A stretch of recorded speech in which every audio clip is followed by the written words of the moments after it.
Dios les bendiga, mis amados hermanos, hermanas, amigos y todos los que nos están oyendo a través de estos medios. Les habla el pastor Carmito Pavón, pastor de la Iglesia Pentecostal Asamblea de Dios, localizada en el 50 de East Main Street, en Middletown, Nueva York. Hoy es agosto 18 del 2020 y continuamos con la lección 8 titulada El periodo israelita del estudio periodos bíblicos. Quisiera considerar en este momento la naturaleza del pacto de la ley.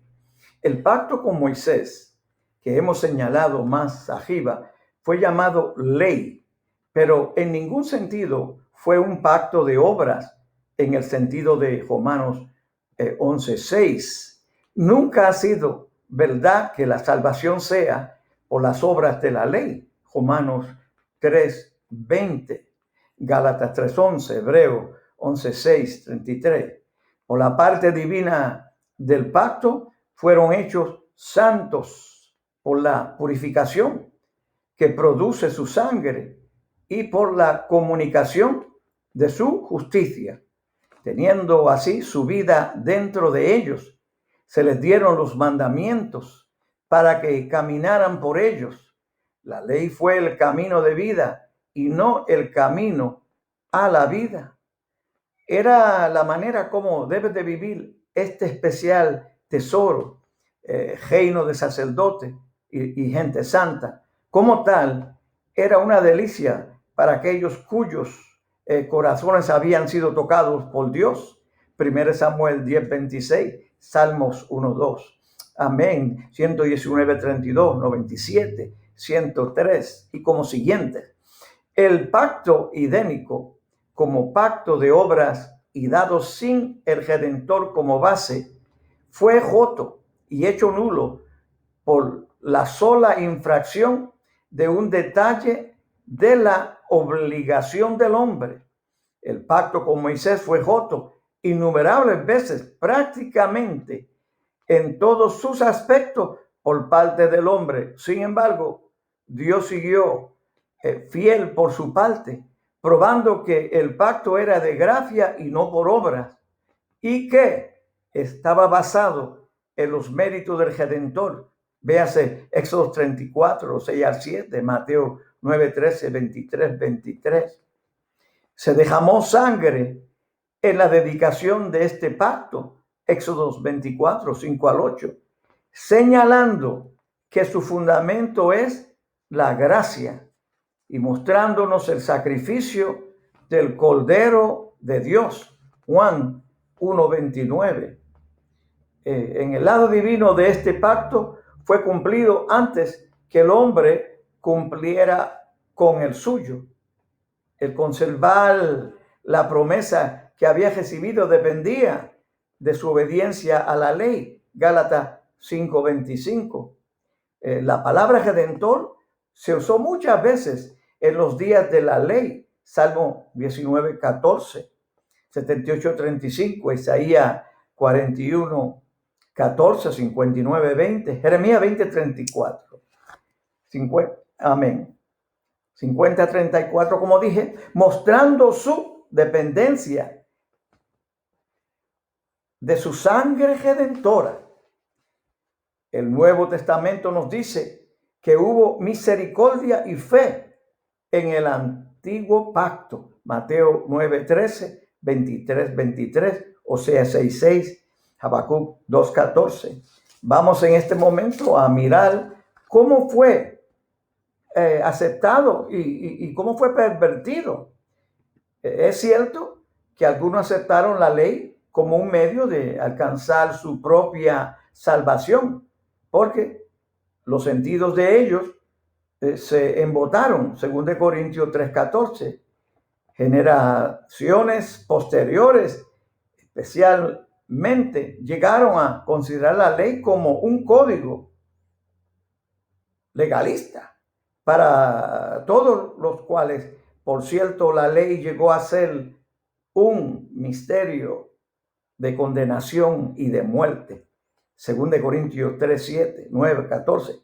Pero esto no prueba que Dios lo quiso así. Nuestro evangelio mismo hoy en día es un olor de muerte para muerte, tanto como de vida para vida. Y también en nuestros días, el Dios de este siglo ha cegado el entendimiento de algunos, según de Corintios 2:16 y 4:4. No obstante, mis hermanos, la purificación por su sangre, el poder de su vida y el cerco de innumerables mandamientos del Nuevo Testamento, ¿cuántos hombres de esta edad llamada de gracia no han caído en el error de los Gálatas, Gálatas 3, 1 al 3, y en una religiosidad solo aparente? Segunda de Timoteo 3:5. Los hijos de la fe de Abraham encontraron en la ley vida y gozo, porque temían de corazón al Señor y ahora sabían cómo caminar rectamente en sus caminos.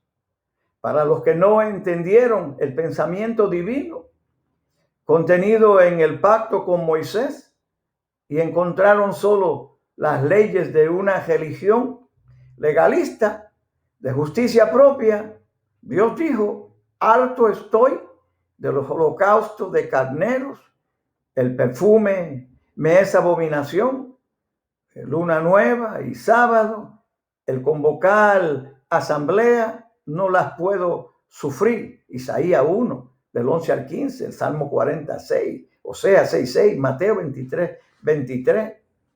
Vamos a considerar el propósito de la ley, conforme, ¿verdad?, Romanos 7 y 8 y Mateo 12. Era prohibir el pecado. Pues, ¿de qué sirve la ley?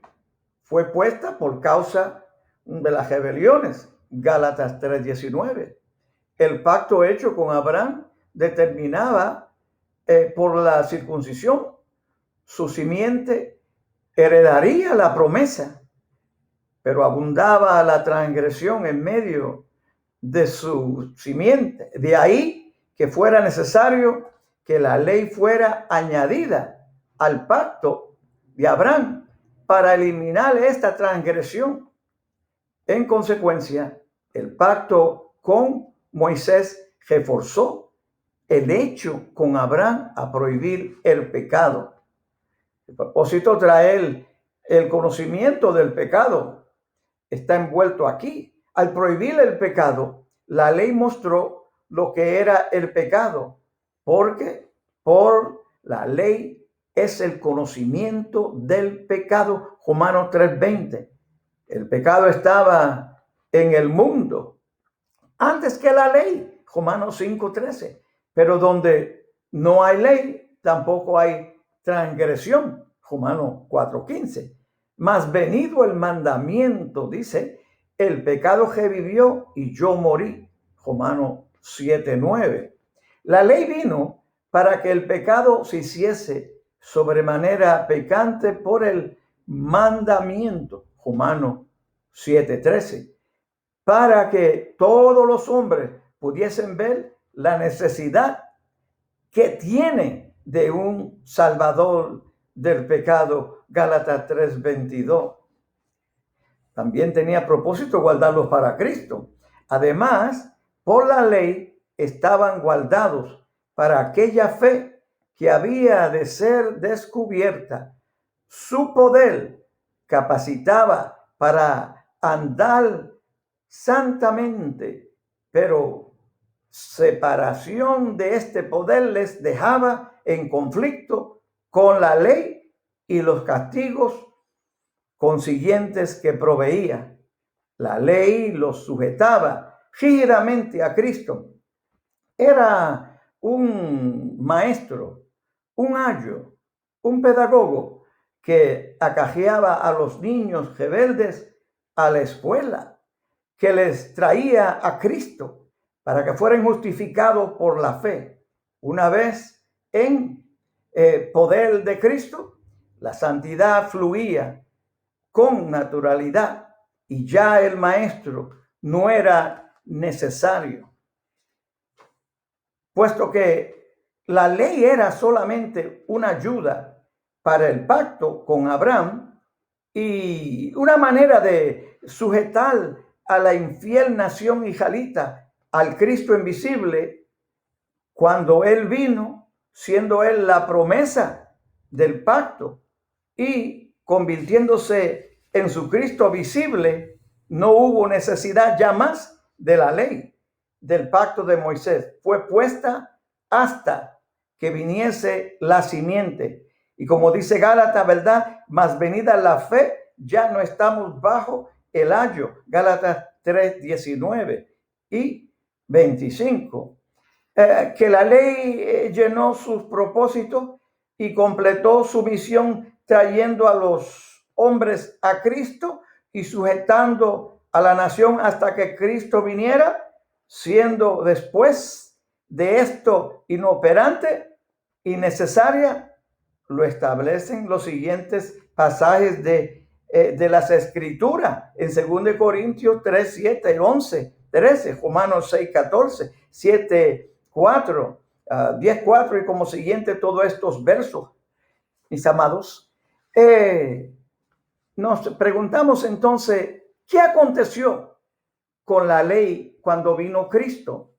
Los mandamientos, con la sola excepción del cuarto, fueron trasladados y repetidos en el Nuevo Testamento, en el pacto, como siguen. El primero en Mateo 4:10, el segundo en Primera de Juan 5:21, el tercero en Mateo 5:34 al 37, independientes del cuarto en Colosenses 2:16, 17, Romanos 14:5, el quinto en Efesios 6:1, el sexto en Gálatas 5:21, el séptimo en Gálatas 5:19, el octavo en Efesios 4:28, el noveno en Efesios 4:25 y el décimo en Efesios 5:3. Las ordenanzas fueron cumplidas en Cristo y su iglesia. Mateo 5:17, 18, Juan 1:29, 1 Corintios 5:7, Hebreos 9:11 al 14, 23 al 24. La mayor parte de los juicios fueron leyes para gobernar la vida nacional y social. Cuando el pueblo judío fue esparcido, no hubo ya necesidad de regulaciones de ninguna clase para la nación. El martes 25 de agosto del 2020 continuaremos con el periodo israelita. Muchas gracias por su atención prestada. Dios le bendiga y será hasta la próxima.